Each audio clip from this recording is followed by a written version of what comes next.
Hi, everybody. Hi. So it's Fran and Jen here, and today our little tip video, we're going to talk a little bit about a new metric. Well, it's not really a new metric. It's a more available metric that's getting a lot of buzz on Instagram, and that's IG saves or Instagram saves. So it's an action that an Instagram user might be taking when they're on your profile, and all of a sudden it's become a real indicator of some action. And so Jen's going to tell us a little bit about why Instagram saves has become so important.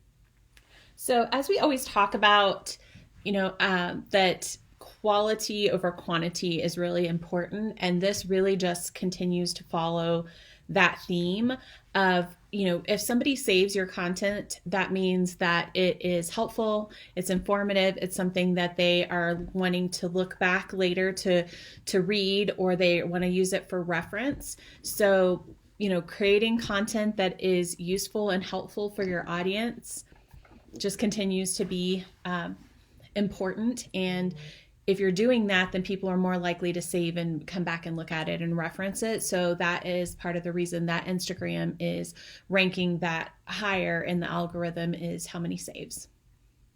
Well, and it's not that it's never been there. It's just that we didn't really have access to that data, right? As Instagram has changed its profile a little bit, that data point is now available in a lot of the monitoring tools as well as in the back end of Instagram. And so people started to notice that people were taking action, right? And it wasn't Yes. just liking and commenting, they were saving. So what's the benefit of a save, and how do you find where people have saved your content? So what they're currently saying is that saves are the highest ranking in the algorithm, and then shares come next. After that is content, comments, and then likes are very last. So it's all about, like you said, getting people to take action on your posts, and somebody saving them is just currently the thing that's going really, really well. And to be able to do that, you can swipe up on your post and look at the data. You can see, how many impressions you have, how many views. You can see how many found you from home, how many found you on your hashtags, and then it'll also show saves as well. So I think one of the things that's most interesting to me about it is, what are people saving? So what kind of content do you save on your Instagram channel? So I save quite a variety. I feel like I'm like replicating Pinterest. My Instagram saves.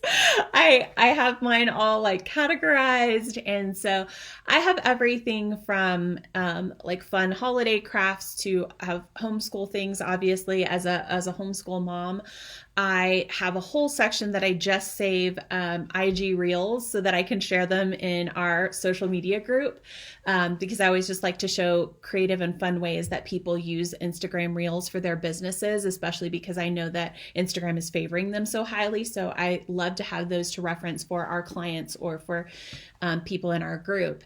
And I also save interesting tidbits about social media. If I see somebody that's just doing a cool job in the way that they're sharing information or education about their business.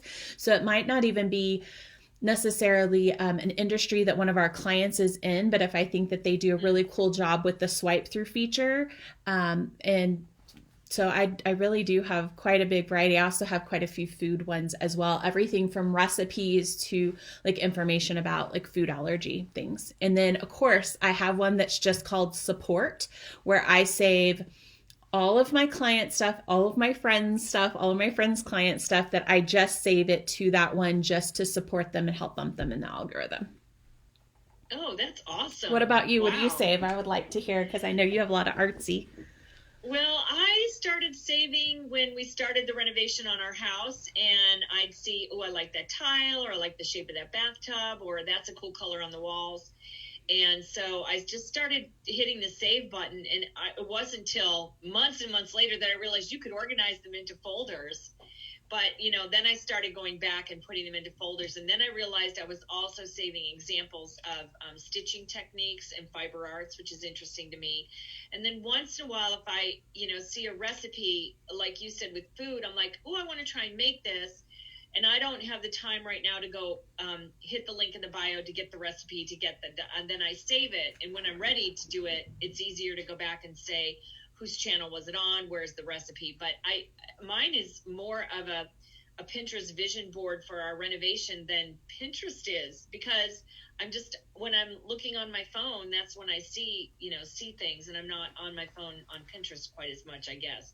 Probably because of our client work. Our clients are more focused on Instagram than Pinterest at the moment. It always changes, but well, we are so thrilled that we could share this little bits of tidbits about Instagram saves with you, and we hope that you can find a way to monitor, measure, and look at Instagram saves for your clients. So check it out. Let us know what you think. Yeah, we'd love to hear what kind of things that you are saving, and if you've seen any great examples of something that is save worthy on Instagram. Have a great day.